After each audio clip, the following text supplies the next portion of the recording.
নমস্কার বন্ধুরা, চলে এসেছি আবার একটা নতুন ভিডিওর সাথে। আজকে একটু চকলেট আইসক্রিম করব, তাই গরমে এতে ভালোই লাগবে, ওই জন্য একটু চকলেট আইসক্রিম করব। তাই জন্যে আপনাদের সাথে একটু শেয়ার করছি। আগে প্রথমেই আমি ক্রিমটা একটু বিট করে নিচ্ছি, এরপরে দুধটা জাল দিয়ে প্রসেসিং করব।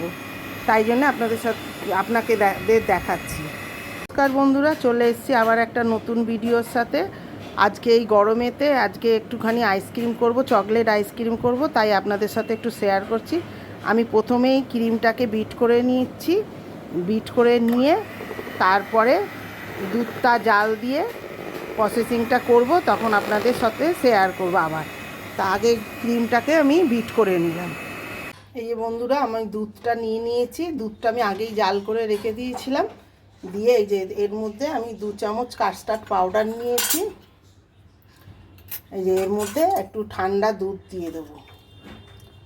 ঠান্ডা দুধ দিয়ে কাস্টার্ড পাউডারটা গুলিয়ে নেব, ভালো করে গুলিয়ে নেব যাতে কোনো ডেলার গুডলি না থাকে। এরপরে আমি 1 কাপ দিয়ে দেবো গুঁড়ো দুধ। গুঁড়ো দুধটা দিলে ক্রিমি ভাবটা ভালো আসে। তার সাথে দিয়ে দেবো 1 কাপ চিনি, তার সাথে 1 কাপ চিনি দিয়ে দিলাম।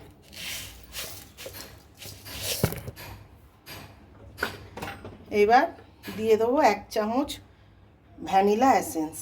এই যে আমার কাছে অল্পই ছিল, ওই জন্য পুরো এসেন্সটাই দিয়ে দিলাম। এইবার দেবো, যেহেতু চকলেট আইসক্রিম,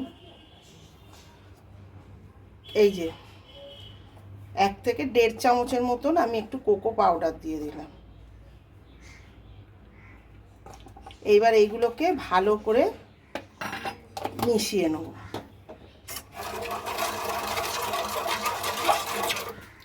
ভালো করে মিশিয়ে তারপরে আমি গ্যাসটাকে অন করব, নাহলে এইগুলো সব ডেলা পেকে যাবে। ওই জন্য এখন গ্যাসটাকে জ্বালাইনি, ভালো করে মিশিয়ে নিয়ে গ্যাসটাকে তারপরে অন করব। বন্ধুরা, আমার দুধটা পুরো মেলানো হয়ে গেছে। এইবার আমি এরকম কত সুন্দর করে এটা গুলে গেছে কোকো পাউডারটা, গুঁড়ো দুধটা। এইবার আমি গ্যাসটাকে জ্বালাবো।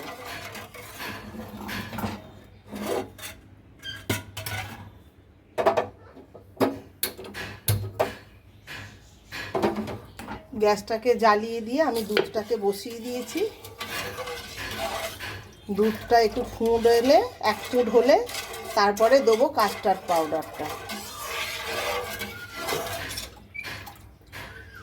এই যে খুব ভালো করে আমার দুধটা ফুটে গেছে।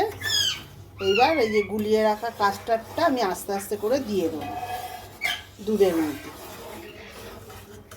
গ্যাসটাকে আমি কম করে দিলাম, দিয়ে ভালো করে আরেকবার গুলিয়ে নিলাম দুধটাকে, কাস্টার্ড পাউডার মেশানো দুধটা।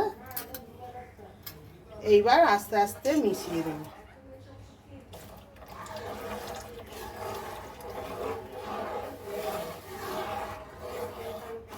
কাস্টার্ড পাউডারটা মিশিয়ে দিয়েছি। এইবার দুধটা ঘন হয়ে গেলে নামিয়ে ফেলব। এই দেখুন কত সুন্দর তাড়াতাড়ি কাস্টার্ড পাউডারটা দিলে ঘনও হয়ে গেল একটা।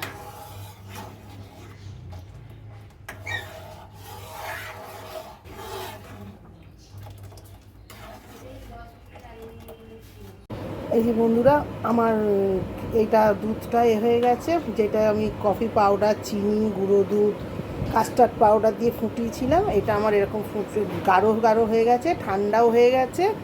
এইবার এদিকে যে ক্রিমটা আমি বিট করে রেখেছিলাম, এই ক্রিমটা এরকম বিট করে রেখেছি, আর বিট করব না। এরপর এই চকলেটের এইটা দিয়ে এইবার আমি বিট করব। তারপরে আবার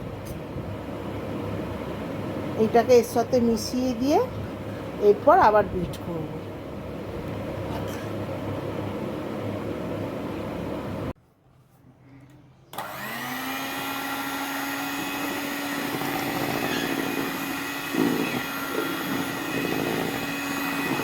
এইটা আমি বিট করে নিয়ে চকলেটটা ক্রিমের সাথে দিয়ে দিয়েছি। এবার ভালো করে বিট করে নেব।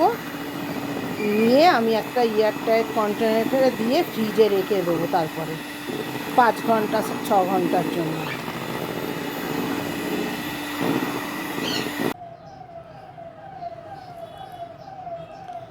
এই যে আমার এটা ক্রিমটা পুরো বিট করা হয়ে গেছে।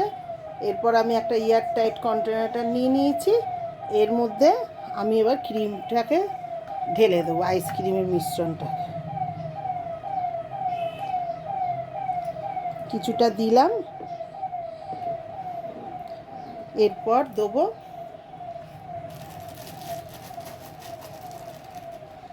এইগুলো। এটা যেহেতু আমার নাতি একসাথে মিশিয়ে দিয়েছে, ওই জন্যে মেশানোটাই আমি দেবো চকো চিপসগুলো। এতে কি হবে, খেতে আরও খুব টেস্ট লাগবে। এরপর আমি উপর দিয়ে আরেকটু ঢেলে দেবো।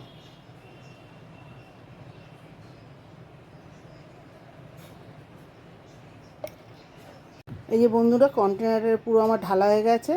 এই যে এর ওপরে দিয়ে আবার একটু চকো চিপস দিয়ে দেবো, দিয়ে আমি কন্টেনারটা বন্ধ করে ফ্রিজে রেখে দেবো। এই যে আমি এয়ারটাইট কন্টেনারটা নিয়েছি,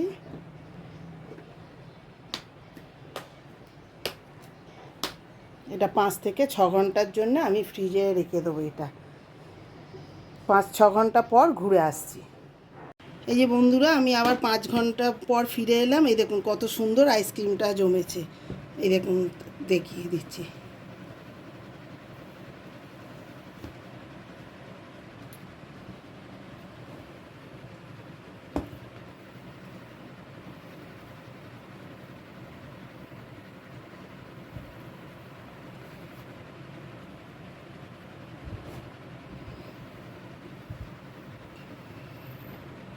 কত সুন্দর আমার আইসক্রিমটা জমেছে। তাহলে ভিডিওটা ভালো লাগলে অবশ্যই লাইক কমেন্ট শেয়ার করবেন। আর আগের ভিডিও নিয়ে হাজির হব, ততক্ষণের জন্য টাটা।